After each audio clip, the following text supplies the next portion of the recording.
For weeks, he had been living off of hand-rolled cigarettes and ancient Sanskrit poetry.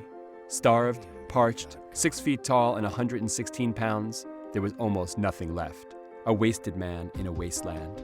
He kept his back turned to the hastily constructed city. A jeep rolled by headed for the test site, and he waited for another flash of lightning. When it came, he could briefly make out the vast desert nothingness. Like a nuclear bomb was dropped here, he thought. The phrase would soon become a horrifying cliche, but these words passed through Oppenheimer's mind first. That day, only he and a handful of other exhausted men knew the bomb existed. In spare moments like these, Oppenheimer had been reading the Bhagavad Gita, a 4,000-year-old sacred text. It was science that he used to create the bomb, but it was a myth he used to understand what it all meant. At times, he saw himself as Arjuna, the reluctant hero forced into battle with his cousins. Arjuna appeals to Lord Krishna for help and must choose either Krishna's vast armies or his bottomless wisdom. He chooses the power of the god's mind. Arjuna's story fit Oppenheimer's own. That the wisdom of a few men could overcome the armaments of even millions was what he had been hired to prove. At other times, though, he thought of himself as Krishna. Until now, it had only been the gods who held the power to utterly destroy worlds. That power might soon become his own. "Now!" the announcer shouted, and the men braced themselves. There was a flash, and the pre-dawn became day, the brightest and hottest any of them had ever known. There was jubilation, but as the men celebrated, Oppenheimer's mind returned to the Gita.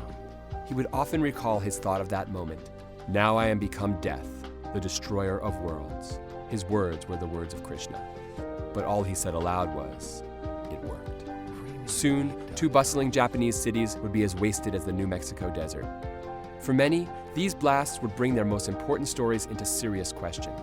The Old Testament casts man as small, subject to the whims of God and nature. These myths were just not equipped to handle the bomb that Oppenheimer had created. That day marked another major lurch in the widening of our myth gap, the space between the realities of our moment and the shared stories to which we turn for guidance. Humans need shared myths. Every society we know of was built on these all-important stories.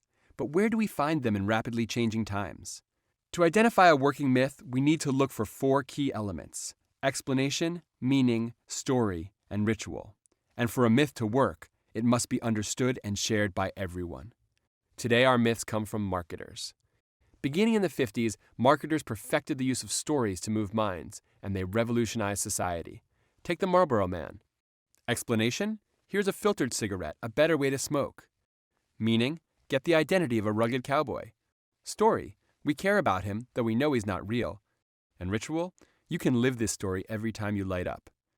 Nearly every successful marketing campaign has created new myths, and a world hungry for just that has gobbled them up. The most successful marketers have become myth makers, but too many have abused that power. Where the great stories of the past told of a hero's journey towards higher purpose, most marketers have pushed fear, insecurity, and greed. This is the dark art of marketing, and we have all suffered under its rule. But there is a new hope, a way to fight back in the story wars. Empowerment marketing myths call people to citizenship, to live their values, and to fight the lies of the dark art. A few of the most iconic brands have discovered this powerful story wars weapon, and it has begun to reshape our world. They are breaking through the media noise and telling the truth about human nature as great myths have done for millennia. Learn to tell and live these truths, and you too will get heard and help to create a better world. If you have a message or brand in need of breakthrough, this is your call to adventure, the call to enter and win the story wars.